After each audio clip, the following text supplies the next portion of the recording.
सूरत अन्नाल के अंदर 114 हैं जो भी मैंने पढ़ी।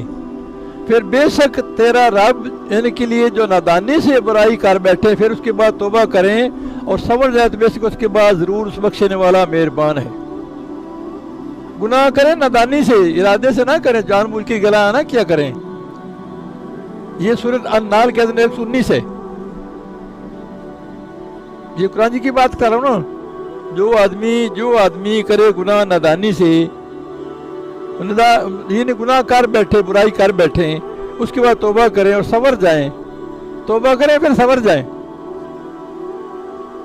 बेशक उसके बाद तुम्हारा रब उसके जरूर बख्शने वाला मेहरबान है।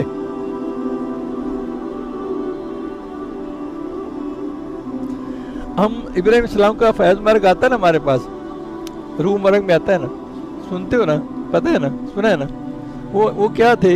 इब्राहिम इस्लाम एक इमाम था, सरदार था, अल्लाह का फरमा बरदार था और सबसे जुदा था और मुशरिक ना था। ये आयत नंबर 120 है सूरह अन्नाल की, वो मैंने पढ़ सुनाया। अल्लाह के एहसानों पर शुक्र करने वाला था, अल्लाह के एहसानों पर शुक्र करने वाला था। हम भी शुक्र कर लिया करें। बड़ी नेमतें अल्लाह ने हमें दी हैं, अल्लाह ने हमें बहुत दी हैं, हमारी औकात से ज्यादा दी हैं, अब शुक्र रहता है। सीधा सा कानून पल्ले बांधो, ये डायरी नोट कर लो जाके, जो नेमत तो शुक्र करेगा नेमतें फिर नहीं जाती, ना शुक्र नेमतें रहती नहीं।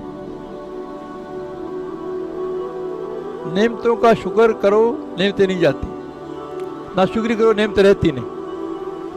शुक्र ये नहीं होता कि 2 5 6 रोटियां खा के अल्हम्दुलिल्लाह तो पढ़ लिया शुक्र हो गया।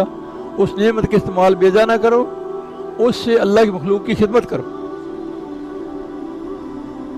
उस नेमत से अल्लाह की मखलूक की। अल्लाह ने उसे चुन लिया इब्राहिम को, उसके बाद और इसी इब्राहिम को सीधी राह दिखाई। हमने उसे दुनिया में भलाई दी और बेशक वो आखिरत में शाजान कुर्ब के लेके लामिन सालिहीन,